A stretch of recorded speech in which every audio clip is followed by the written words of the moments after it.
Boa tarde a todos e a todas. Estamos aqui reunidos para mais um encontro do projeto Reflexões Filosóficas. Hoje recebendo o professor Ulisses Rasante Vacari, direto da Alemanha, né? Vamos então falar de um tema bastante interessante. O professor já se encontra aqui presente.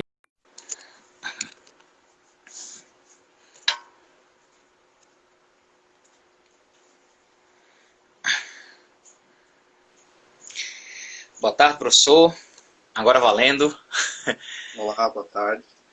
Só para lembrar que todas as lives elas ficam salvas, tanto aqui no Instagram quanto também no meu canal do YouTube, né? Então tem muita gente que deixa para assistir depois. E a ideia de fazer esse projeto pelo Instagram é justamente tentar levar a filosofia para um público que não é especializado, não é? Se a gente faz isso no YouTube, provavelmente só vai entrar lá quem tem interesse em filosofia. Então a ideia é trazer a filosofia para um público mais amplo, né? E como fica gravado, as pessoas depois podem acessar quando quiser. Então, o professor convidado de hoje é o professor Ulisses Rasante Vacari. Ele tem graduação em filosofia, mestrado em filosofia, fez seu doutorado na USP também em filosofia, fez pós-doutorado na Alemanha, inclusive acredito que esteja fazendo o segundo pós-doutorado na Alemanha, nesse atual momento, está lá na Alemanha. Trabalha muitos autores da vertente também literária, o Hölderlin, né? Inclusive a proposta que ele traz hoje é bem interessante, né? Está fazendo também um pós-doutorado em Benjamin, né? Em Walter Benjamin, e aí ele vai fazer uma associação aqui muito interessante, que é o tema que ele sugeriu, que se chama O Mito do Progresso em Franz Kafka a partir de Benjamin. Professor, muito obrigado, boa tarde, boa noite aí para o senhor tem a palavra. Bom, boa tarde, Hugo, boa tarde a todo mundo que está aí acompanhando a live. Queria primeiramente agradecer aí o convite que você me fez e parabenizá-lo pelo projeto das reflexões filosóficas, né? Eu acho que é um projeto extremamente importante, sobretudo nesse momento que a gente vive, um momento bastante complicado, e é importante, eu acho, sobretudo porque coloca um pouco as mentes para funcionar, né? Porque a gente vive num período em que está todo mundo supostamente em casa, sem fazer nada, e é bom que a gente faça esse exercício para tentar e pensar um pouco tudo isso que está acontecendo no mundo e principalmente no Brasil, né?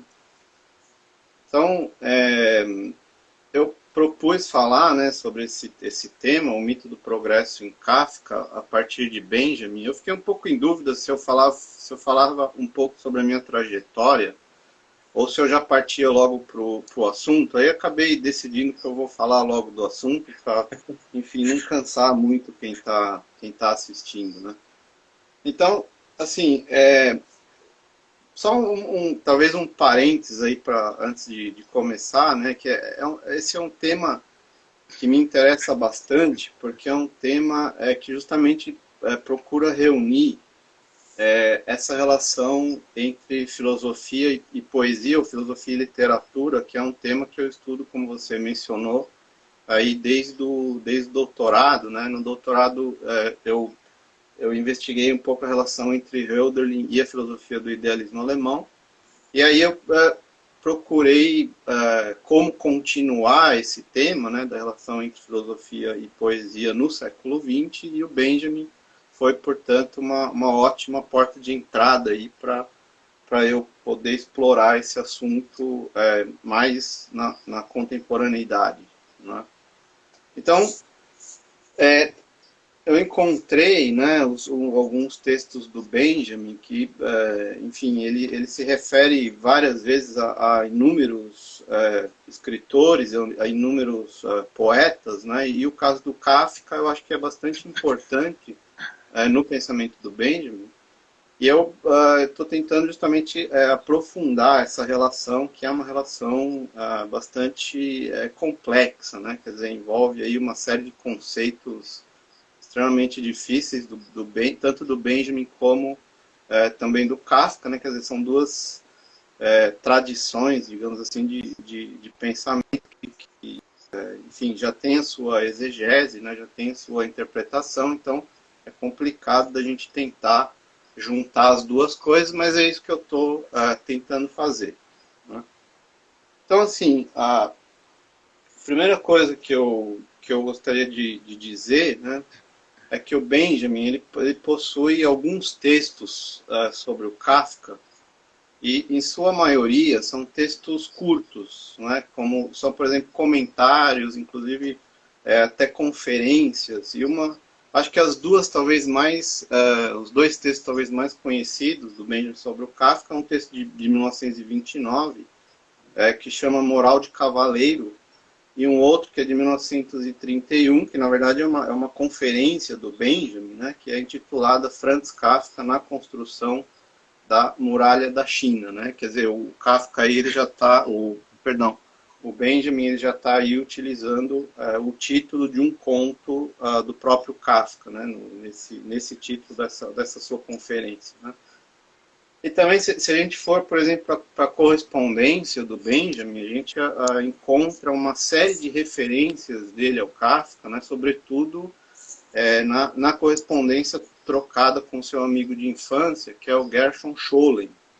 Né? Então você vê ali cartas de 1934, 1938, em que os dois discutem intensamente a literatura do Kafka, né? E o próprio Scholem depois ele acaba desenvolvendo uma teoria própria, uma concepção própria a respeito do Kafka, também levemente diferente da concepção do Benjamin. Né?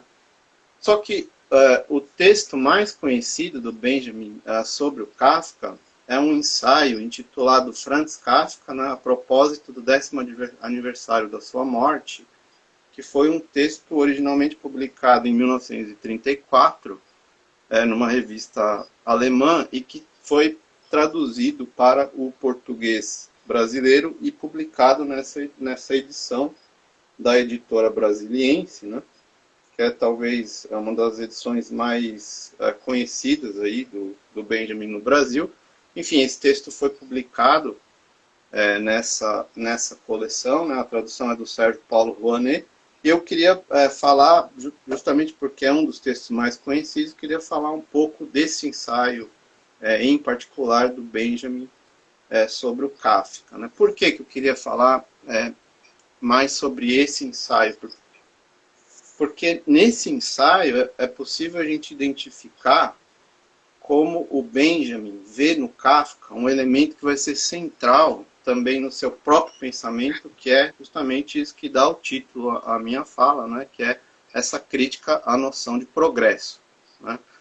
Só para pontuar, essa crítica à noção de progresso, ela já aparece nos textos do Benjamin, nos textos mais antigos do Benjamin, como por exemplo, num texto intitulado Metafísica da Juventude, né, que eu acho que é um texto fantástico do Benjamin, que é da sua própria juventude, né, e portanto, esse conceito aparece nesses textos mais antigos do Benjamin, e depois ele surge com mais força, né, com mais clareza, lá nas conhecidas teses sobre o conceito de história, né, que é um texto de 1940, o último texto que o Benjamin teria escrito antes de se suicidar. Né? Inclusive, o Benjamin teria entregue uma das versões desse texto para Hannah Arendt, né? Que na época era amiga do Benjamin, isso é um dado biográfico interessante, e a Hannah Arendt, portanto, passou a deter uma das versões, né, desse texto sobre o conceito de história,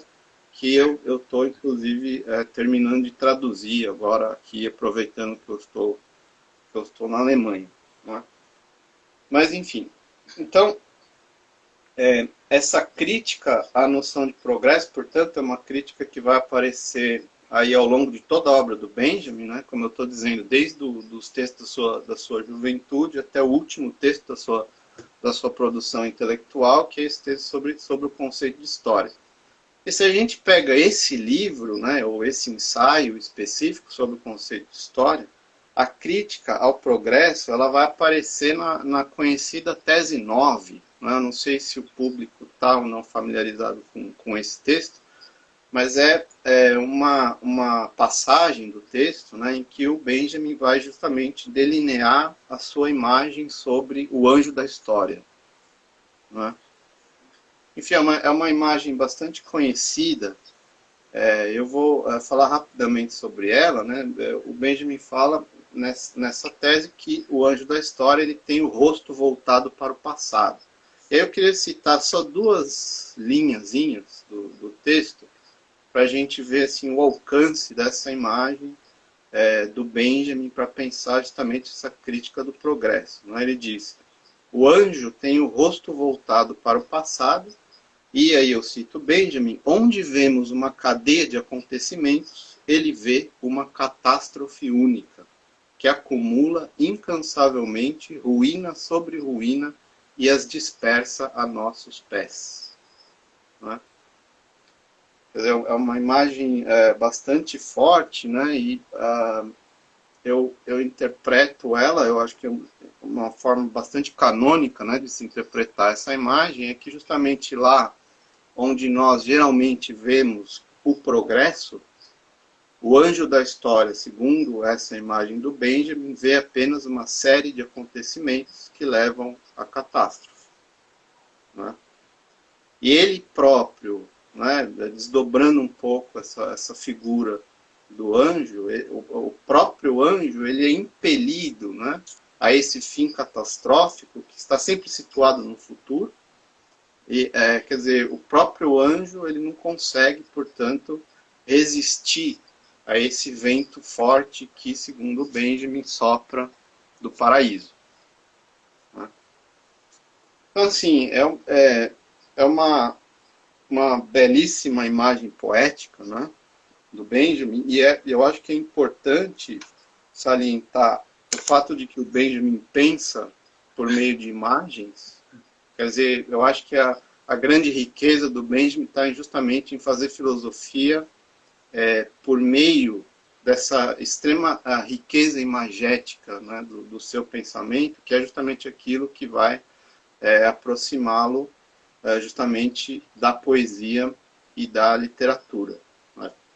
Então, assim, essa imagem poética, não é, do anjo da história, eu acho que ela é extremamente rica para a gente entender a crítica que ele está propondo em relação a essa noção de progresso. Né? Que crítica é essa? É justamente a crítica de que o desenvolvimento técnico, né, esse desenvolvimento que é tão aclamado nas sociedades contemporâneas, principalmente nas sociedades modernas, criticar essa ideia de que o desenvolvimento técnico conduz necessariamente a humanidade a um estado socialmente melhor. Né? Quer dizer, é isso justamente que o Benjamin está criticando. Quer dizer, o que diria essa imagem do anjo da história? Exatamente o contrário disso, né? Que o desenvolvimento técnico, ao contrário do que geralmente se pensa, ele não implica necessariamente num progresso social. Né? E que, na verdade, se esse desenvolvimento técnico não for acompanhado por um pensamento crítico, né, ele, na verdade, conduzirá a sociedade à sua destruição, como, na verdade, foi o que aconteceu no nazismo na Alemanha, e, a meu ver, que eu me permito um pensamento meu, né, é o que eu acho que está acontecendo atualmente no Brasil também. Né? Quer dizer, basta a gente ver, por exemplo, os inúmeros crimes, né, que são cometidos diariamente, que são justificados por um suposto progresso que, na maioria das vezes, é anunciado como um progresso econômico. Né? Então, quer dizer, porque nós estamos progredindo economicamente, então é permitido que se cometa crimes, enfim, ambientais, sanitários, e, enfim, de toda espécie. Né? Então, voltando à vaca fria, né, como se diz, nesse ensaio mencionado, né, de 1934, o Benjamin ele vê no Kafka uma espécie de pensamento, né, que pensamento entre aspas, porque, enfim, o Kafka é um escritor, né, mas, enfim, o Benjamin vê no Kafka um pensamento muito semelhante ao seu próprio pensamento. Né? Quer dizer, ele vê no Kafka que o Kafka está fazendo, ou estava fazendo um pouco antes dele, algo que ele próprio vai procurar desenvolver a partir dos seus próprios meios, né, a partir do seu próprio pensamento filosófico. E esse pensamento, digamos, kafkiano, que seria muito próximo ao seu próprio pensamento, ele é extremamente crítico em relação ao seu tempo, né? Ele é extremamente crítico em relação à sua contemporaneidade, e essa crítica, né, esse pensamento crítico, ele se expressa justamente por meio da profusão de imagens literárias que povoam a literatura do Kafka, né, e que são as famosas alegorias, né, as famosas parábolas do Kafka, cujo talvez exemplo mais conhecido seja aquela parábola do final do Processo, por exemplo, que conta sobre um aldeão que chega diante da porta da lei, né, e o porteiro não deixa o aldeão entrar na lei, e, enfim, o aldeão ele passa a vida inteira tentando entrar, tentando passar pela porta, até que no final o porteiro chega para ele e pergunta, né, para o aldeão, por que você ficou a sua vida inteira tentando entrar nessa porta? E o aldeão fala, mas por que, primeiro me responde, né, por que essa porta que é destinada a todos permaneceu até agora sempre fechada? E o porteiro diz para ele, essa porta, na verdade, ela sempre foi destinada a você. Então, enfim, só um exemplo, né, de uma das parábolas que aparecem nos livros do Kafka, e que, segundo o Benjamin, são imagens, né, são imagens, digamos, parabólicas, ou são alegorias que são prenhes de pensamento. E no caso especial dessa crítica ao progresso, o Benjamin identifica no próprio Kafka, ele procura ilustrar como essa crítica está presente no próprio Kafka por meio de uma imagem que eu acho bastante característica, né, uma imagem bastante rica também para se pensar essa crítica que o próprio Benjamin retira dos contos e dos romances de Kafka, que é a imagem do lamaçal, né? Então, assim, o Benjamin, eu queria citar só mais duas linhas desse texto do Benjamin, né? Em que ele escreve assim sobre o Kafka. Ele diz, a época em que Kafka vive não representa para ele nenhum progresso com relação ao começo primordial. Seus romances se passam num lamaçal. Não é? Então, assim, aqui o Benjamin revela, né, tudo aquilo que ele pretende justamente enxergar nos romances de Kafka, que é, olha, o Kafka, os próprios romances de Kafka, talvez a característica mais importante deles é que eles justamente fazem uma crítica fundamental a essa ideia de que o século XX é um século situado no futuro e, portanto, socialmente melhor. Né? Quer dizer,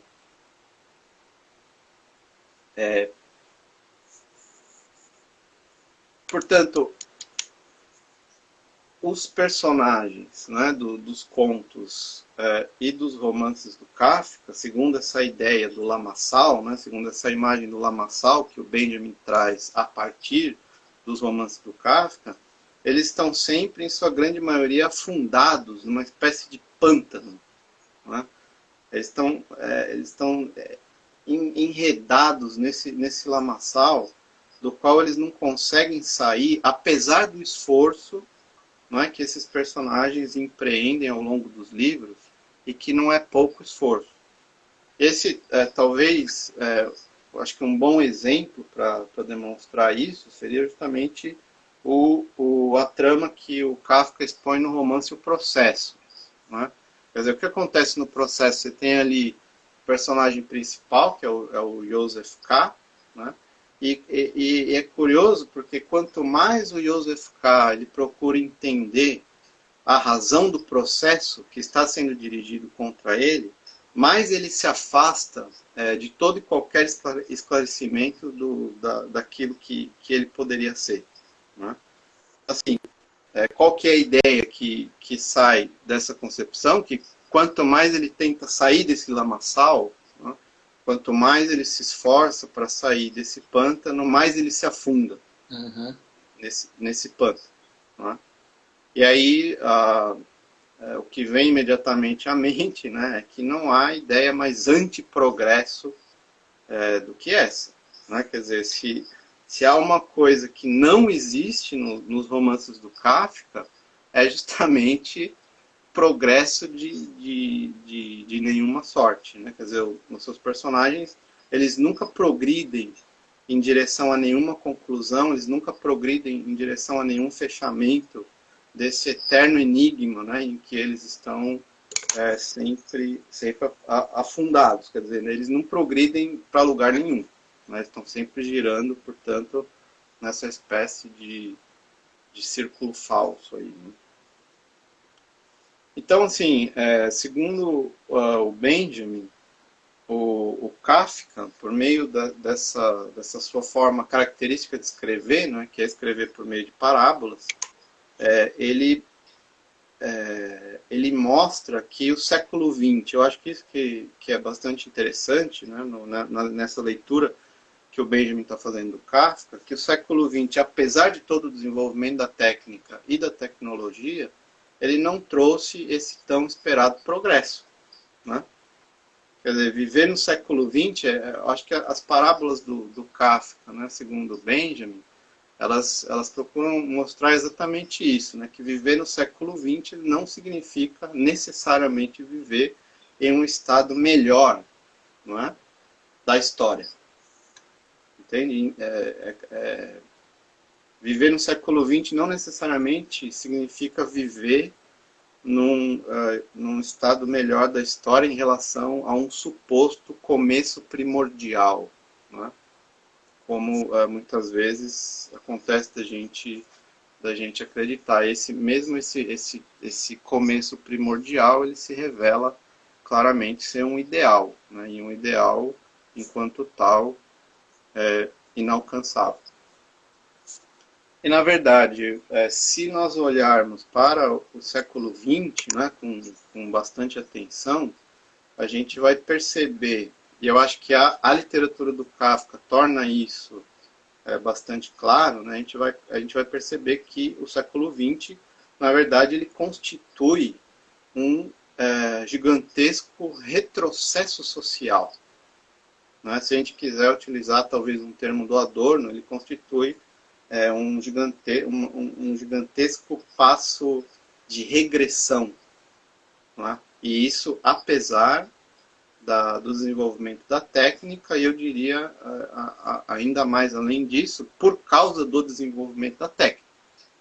Né? Então, eu acho que a prova talvez aí mais cabal, né, dessa concepção de que o século XX ele constitui, na verdade, uma regressão social, é justamente o que aconteceria anos mais tarde, né? Lembrando que o Kafka escreve aí em torno de 1920, então, a prova mais cabal dessa concepção de regresso, né, de um retrocesso social, seria justamente o desfecho que traria o nazismo, né, para a sociedade alemã. Né? Se a gente esmiuçar um pouco mais esse fato histórico, né, a gente vai perceber que, de fato, no final do nazismo, a sociedade alemã ela acabou regredindo ao ano zero, né, para a gente lembrar lá do filme do Roberto Rossellini, que é justamente a Alemanha ano zero. Quer dizer, a Alemanha ficou absolutamente, completamente destruída, né?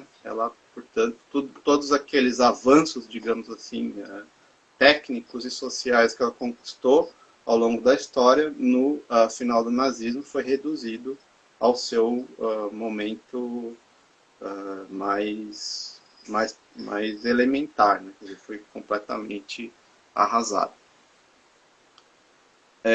Só um pequeno parênteses que eu acho interessante, né? Por isso que o Benjamin ele vai dizer que o Kafka é profético, né? Quer dizer, que os escritos do Kafka na verdade, eles iluminam o futuro. E no caso do nazismo, né, isso eu acho que foi muito claro, porque é como se a literatura do Kafka ela tivesse conseguido justamente pressentir o que estava por vir. Né? Então esse estranhamento, né, esse mal-estar na civilização, para utilizar um termo aí do Freud, né, esse mal-estar que a literatura do Kafka traz para o leitor, ele é um mal-estar justamente porque ele está, digamos, antecipando aquilo que poucas décadas depois realmente aconteceria, né, e que é justamente a catástrofe. Né, essa catástrofe da qual o Benjamin já mencionava lá na tese 9, né, sobre o conceito de história. Né. Então, é por isso que eu acho que a imagem, né, que talvez melhor defina a concepção kafkiana e também a concepção benjaminiana da história, seja justamente essa imagem da mitologia grega, né, e que o Benjamin menciona no livro dele sobre Kafka, que é a imagem do mito de Sísifo. Né, é curioso porque o Benjamin ele menciona um pouco en passant o mito do Sísifo, mas quando ele menciona o mito do Sísifo, eu acho que ele pega justamente no nervo da literatura kafkiana, né? Por quê? Porque o Sísifo é justamente aquele que foi condenado, né, pelos deuses a empurrar eternamente uma rocha acima da montanha, né, a montanha acima, e essa rocha à noite era novamente rolada para baixo, portanto, desfazendo eternamente o esforço que era empreendido durante o dia. Né? E isso é muito característico dos personagens, né, da saga dos personagens kafkianos, tal como a gente vê nos 3 romances talvez mais importantes do Kafka, que são justamente o Castelo, o Processo e a América. Né? Quer dizer, nesses 3 romances, o tempo todo, parece que o mito que está atuando neles é esse mito de Sísifo, ou seja, são personagens que procuram o tempo todo realizar que empreendem um esforço gigantesco, né, para realizar as suas tarefas, e essas tarefas elas são desfeitas, digamos assim, na calada da noite, né, e elas são desfeitas exatamente por meio de um processo de esquecimento, que é também uma forma de se interpretar, por exemplo, o próprio processo, né, e que é uma forma que é muito cara ao Benjamin. Né? O Benjamin vai dizer do que trata o processo, afinal. Né? Ele vai dizer, o processo não fala apenas da burocracia do mundo administrado, que é talvez uma leitura bastante corrente, né, que se fez do romance, mas o processo ele trata justamente do autoesquecimento do sujeito, né, do autoesquecimento do sujeito em relação, portanto, a si próprio e em relação à sua cultura, em relação à sua tradição, especialmente a tradição da teologia judaica, né, para, enfim, ser um pouco mais específico. Então, o mito de Sísifo, né, esse mito retirado aí da mitologia grega, ele revela, eu acho que talvez o núcleo das tramas kafkianas, justamente porque ela traz essa ideia do esforço infinito contido na noção de progresso. Né? Quer dizer, se a gente quiser pensar talvez essa crítica que o Benjamin faz a noção de progresso a partir do Kafka, a gente poderia utilizar o mito de Sísifo para entender justamente como essa noção de progresso ela é eivada por essa concepção de um esforço infinito que nunca se realiza. Né?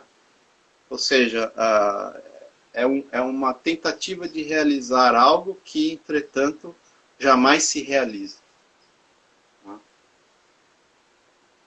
Quer dizer, e eu acho que é isso que talvez gere mais inquietude, né, quando nós estamos lendo os romances do Kafka, é que sempre que a realização do fim está próxima de acontecer, né? Ou seja, quando todo o esforço empregado pelo personagem, né? Por exemplo, o personagem do castelo, para desvendar o enigma do castelo, então, quando todo esse esforço que ele empreendeu está prestes de chegar à sua conclusão, algo acontece.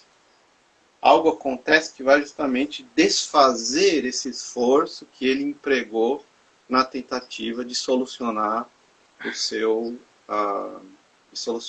seu enigma, né? E qual que é a consequência, portanto, desse esforço que é desfeito? O seu fim ou a sua conclusão, ele vai ser sempre postergado novamente para o futuro. Não é? Então,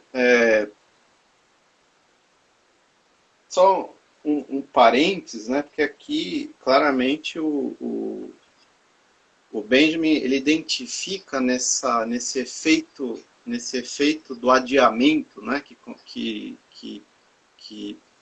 está muito presente na literatura do Kafka. Ele já identifica aqui uma referência talvez implícita à concepção judaica da vinda do Messias, né? O Messias que viria talvez trazer, talvez não, que viria trazer a redenção, né? Quer dizer, esse Messias, ele aparece sempre como aquele que vai chegar, né? Aquele que vai chegar, mas que efetivamente nunca chega, porque sempre que ele vai chegar, algo acontece que justamente posterga a sua chegada, quer dizer, coloca a sua chegada sempre para um futuro que jamais se realiza, né?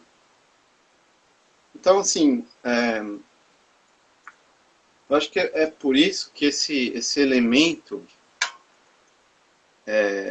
esse outro elemento que é muito forte também nos escritos do Kafka, né, que é, portanto, isso que eu estou aqui chamando de efeito do protelamento.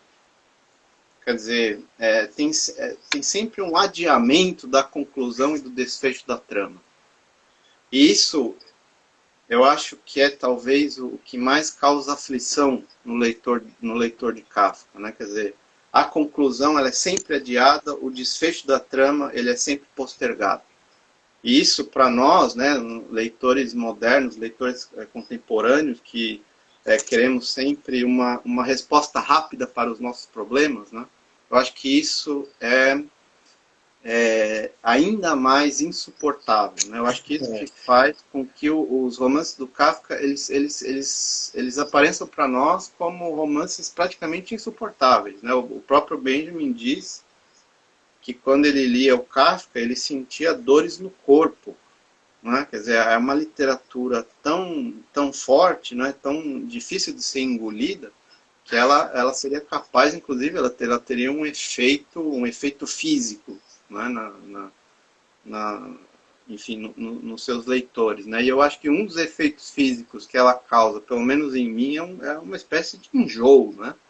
Eu acho que quando o Freud ele falava em o mal-estar na civilização, eu acho que esse mal-estar ele tem uma significação propriamente física, né? Praticamente um enjoo, quer dizer, dá uma vontade, inclusive, enfim, de colocar as coisas para fora, né? Então, eu acho que isso é proposital e eu acho que isso faz parte justamente da força, né, dessa literatura que o Benjamin, enfim, está comentando aqui, né? Então, assim,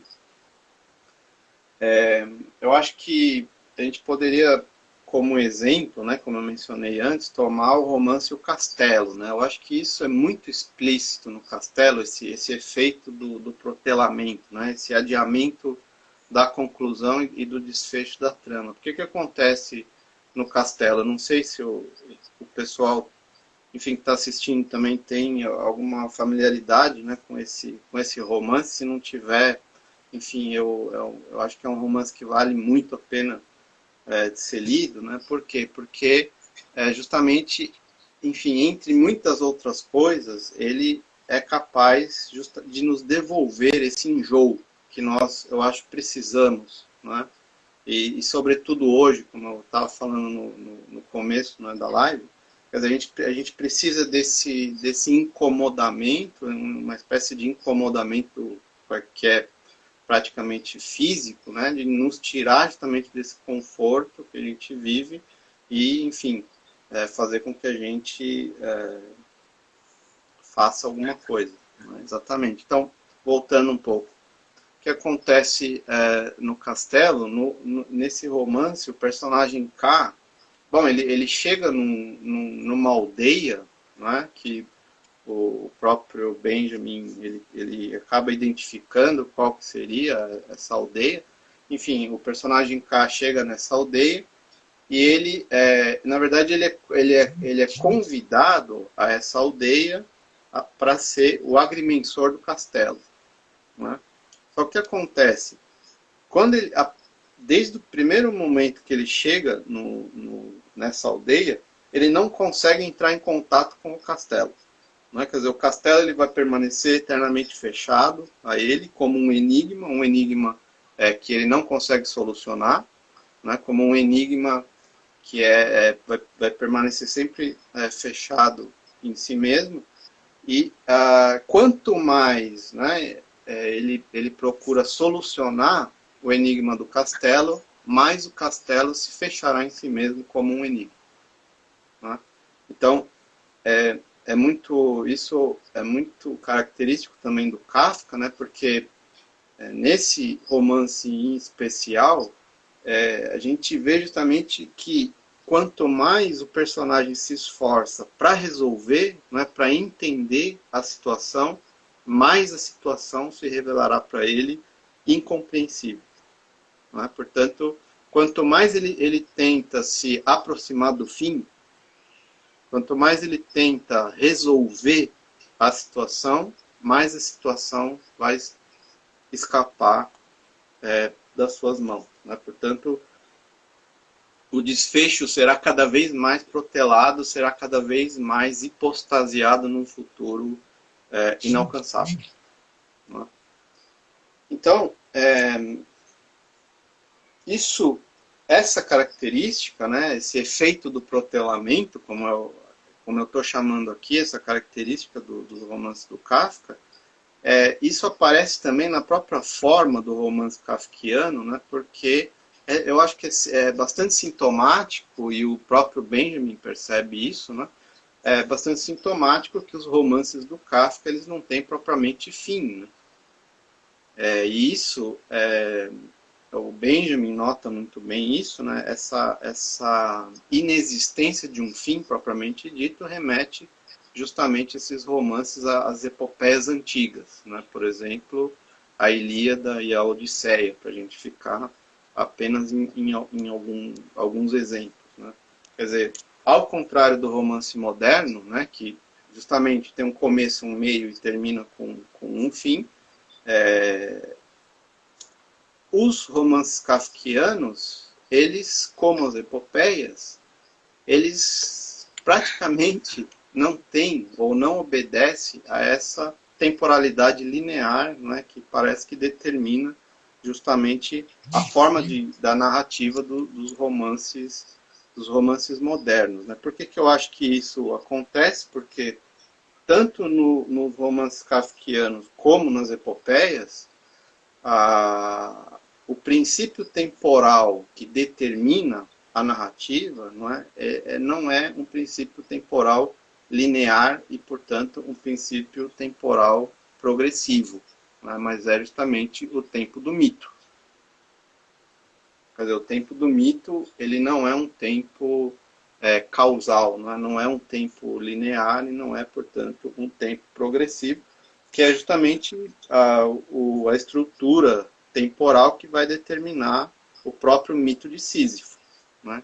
Quer dizer, o mito de Sísifo ele claramente está fora de toda a linearidade histórica. Então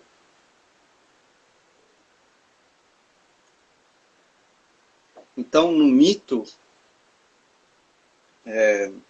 o tempo, e aqui, no fundo, isso é importante, né, porque no fundo a gente está falando sempre praticamente do tempo e de suas diferentes concepções, né?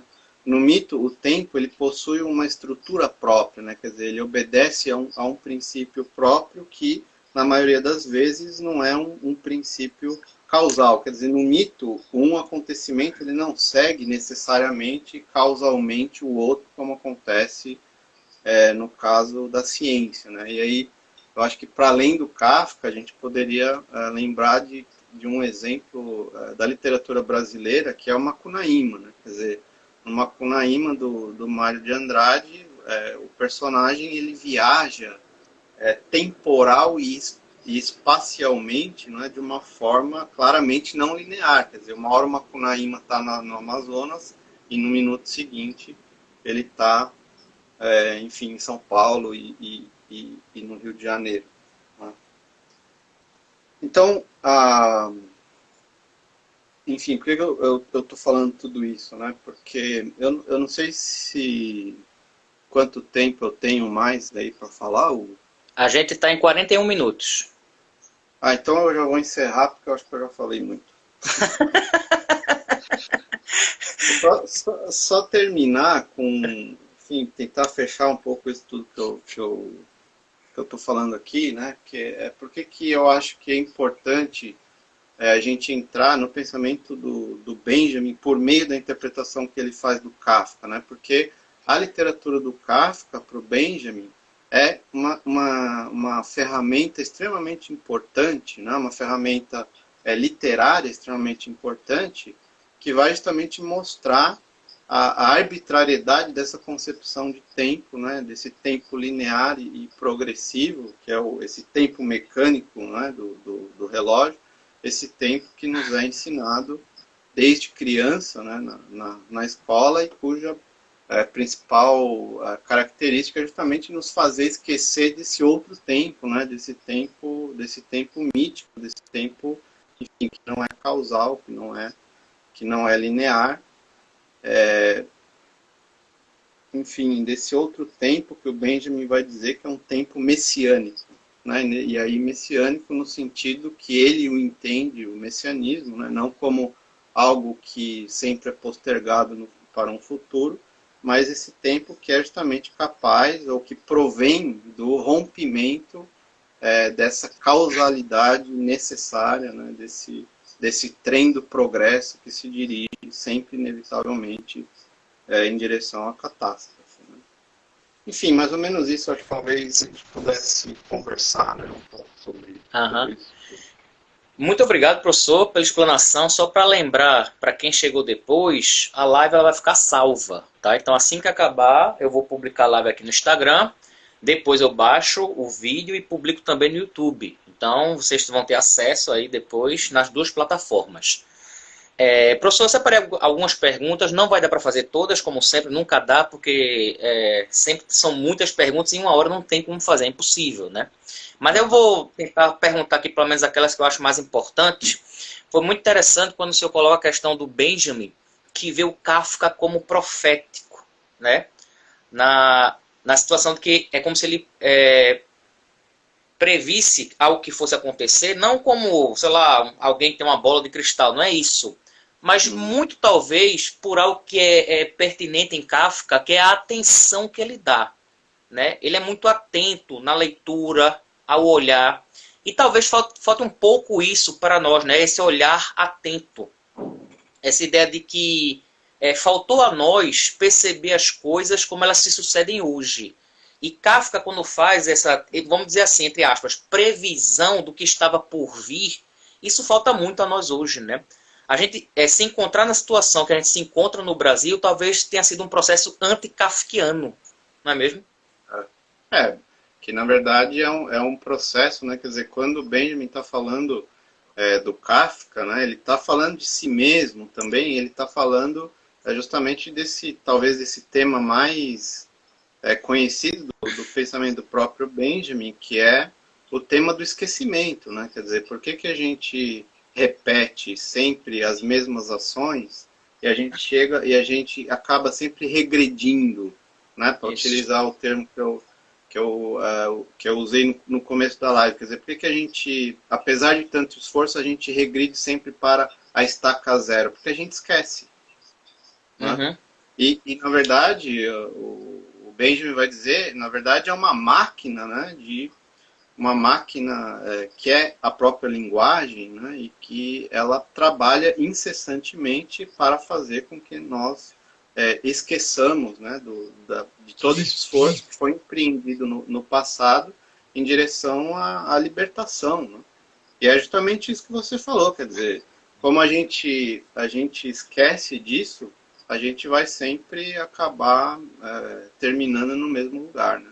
Que é um pouco também o que o Adorno, o Horkheimer entende lá pela dialética do esclarecimento. Quer dizer, você tem um esforço, né, em direção ao esclarecimento que depois é cometido por um esquecimento e, portanto, a partir desse esquecimento você tem uma regressão sempre ao início do qual você partiu. Né? Então, essa visão, digamos assim, desse desenvolvimento técnico, que se diz enquanto progresso, mas que na verdade gera um regresso, seria aquilo que a escola de Frankfurt já criticava, da ideia de razão instrumental? Ou seja, a gente está utilizando de uma maneira incorreta e por isso nós não temos um progresso de fato? Por falta até da questão da crítica?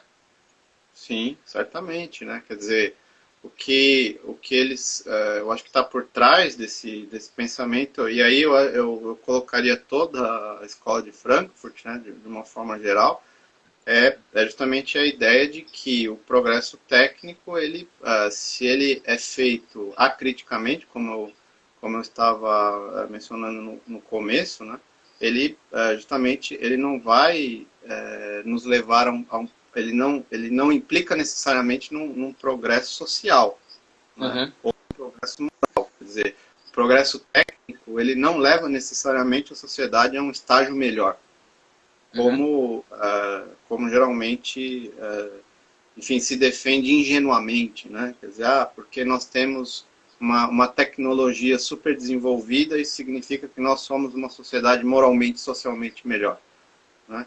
O que o próprio nazismo vem justamente mostrar isso, né? Que quanto uma sociedade ela pode ser extremamente desenvolvida, tecnicamente falando, e, no entanto, ser socialmente a pior sociedade possível, né? Que foi o que aconteceu historicamente.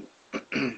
O Wanderlust, quem não sei é porque está tudo junto aqui, faz uma pergunta, faz assim: esse esforço de lembrar do passado é algum resquício de leitura do romantismo em relação à importância da história na criação, especialmente na literatura?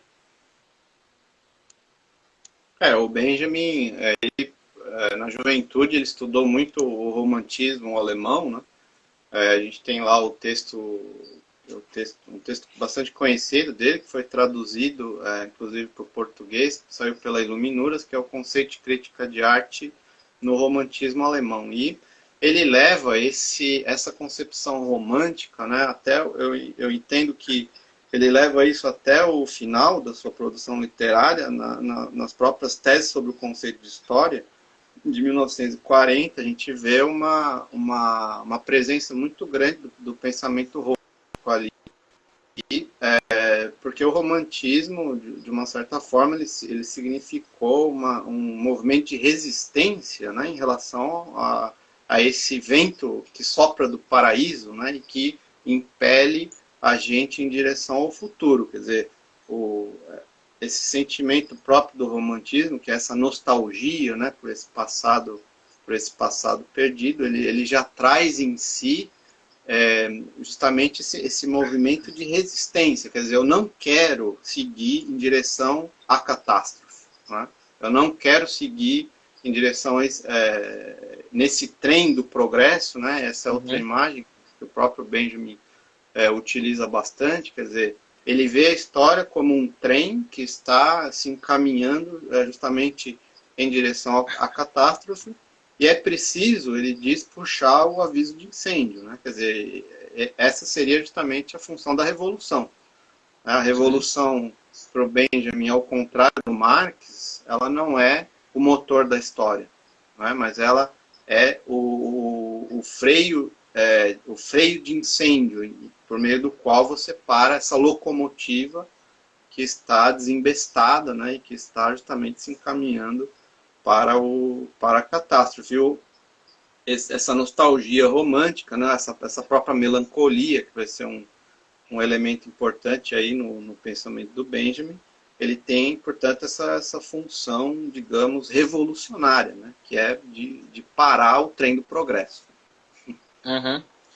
O professor Flamarion Caldeira Ramos, que é um especialista em Schopenhauer, que até já fez aqui a live conosco, ele diz que tem uma interpretação da obra O Castelo a partir da filosofia de Schopenhauer, né? Ele está participando, ele colocou esse comentário aí, tá? Uma outra pergunta, professor, que eu separei aqui, foi quando o senhor fala da questão de que o Benjamin, ele olha muito pela ideia de imagem, né? O senhor falou da importância que as imagens têm para ele.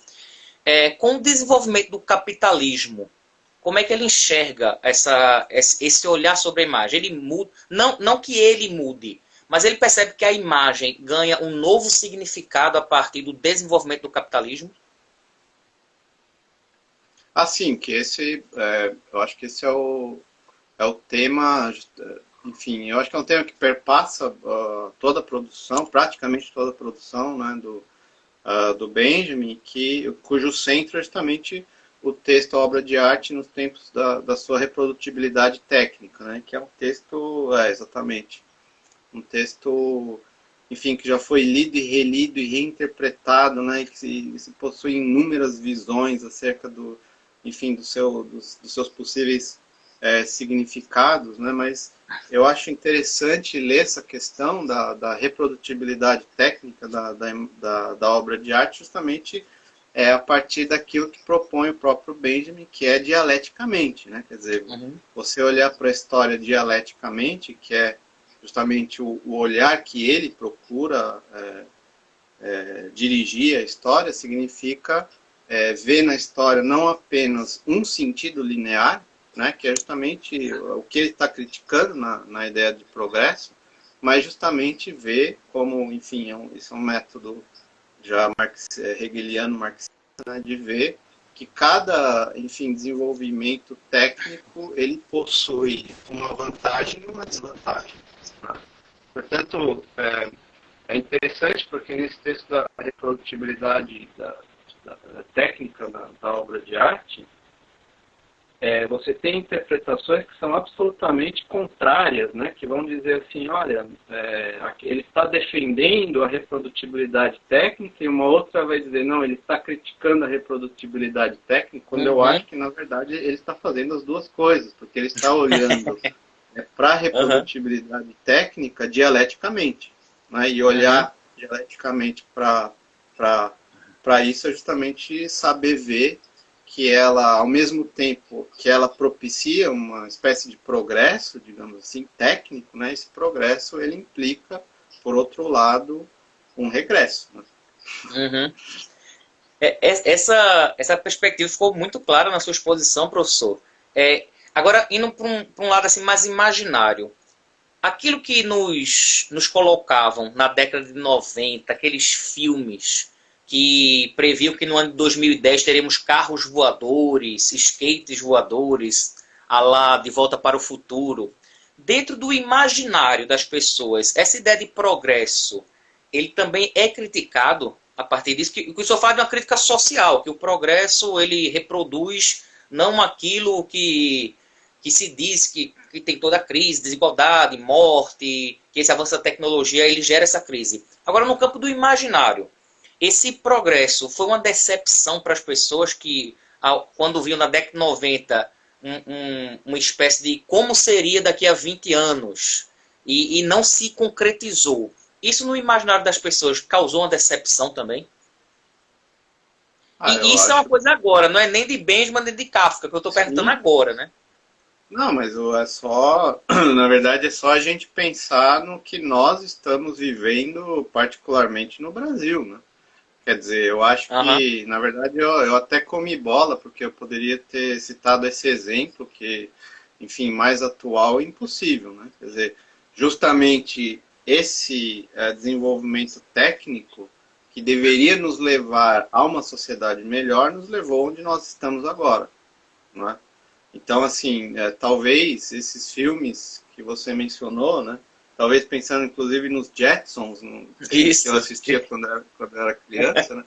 Eu acho que eles, talvez, eles expressam um pouco essa ingenuidade, né, de se pensar justamente que a técnica nos levaria a uma sociedade tal como eles descreviam lá naqueles desenhos, né, enquanto que a realidade é o que nós vivemos hoje, né, quer dizer,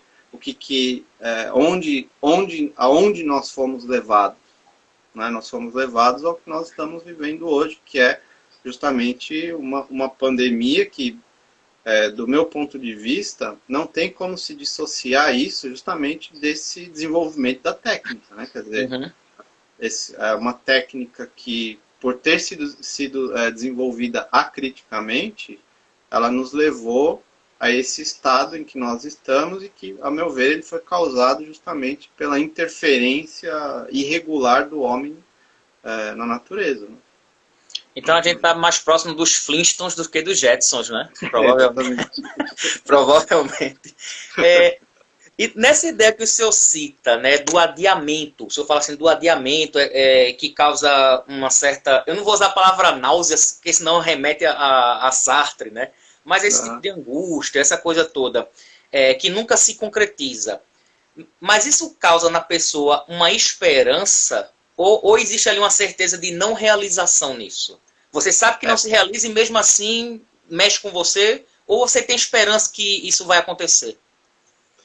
Por isso que o próprio Benjamin, né, ele vai ser bastante crítico em relação a esse conceito da esperança, que inclusive ele é o título de um livro do Ernst Bloch, né, que inclusive foi amigo do Benjamin, né, foi conhecido do Benjamin, também era um escritor, um pensador judeu da época, e que justamente desenvolve essa filosofia da esperança, e que o Benjamin, e aí é interessante porque o Benjamin ele se aproxima bastante do pensamento do Nietzsche, né?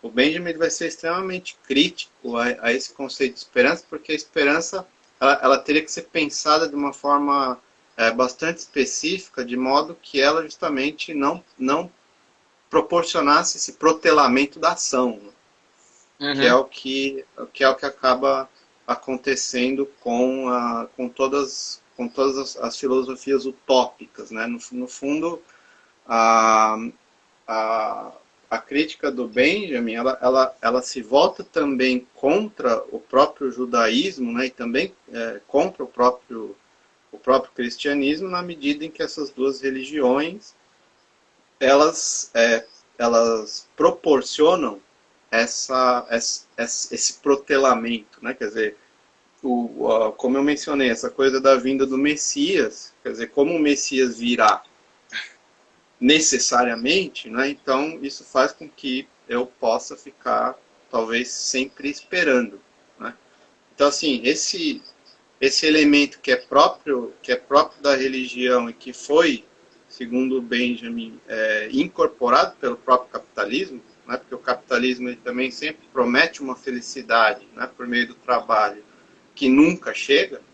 Então é preciso criticar esse pensamento utópico e defender uma concepção de felicidade que é uma concepção de felicidade propriamente profana, né? Ou seja, não é uma felicidade que é colocada no reino do suprassensível, que é atribuída ao Messias, que vai chegar para redimir a humanidade, né? Mas pensar de que modo esse messiânico, ele na verdade, ele não tem a ver com esse religioso, né?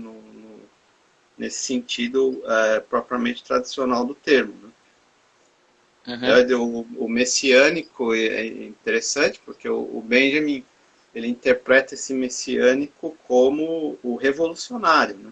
Quer dizer, o messiânico e o revolucionário eles estão intimamente conectados entre si. O messiânico, no fundo, ele vai justamente trazer essa outra temporalidade, né? A marca do messiânico é essa outra temporalidade que não é uma temporalidade progressiva, né? Uma temporalidade linear, mas que abre para um outro tempo, e por isso que ele é pensado juntamente com a ideia de revolução, né? Quer dizer, a revolução é messiânica justamente no momento em que ela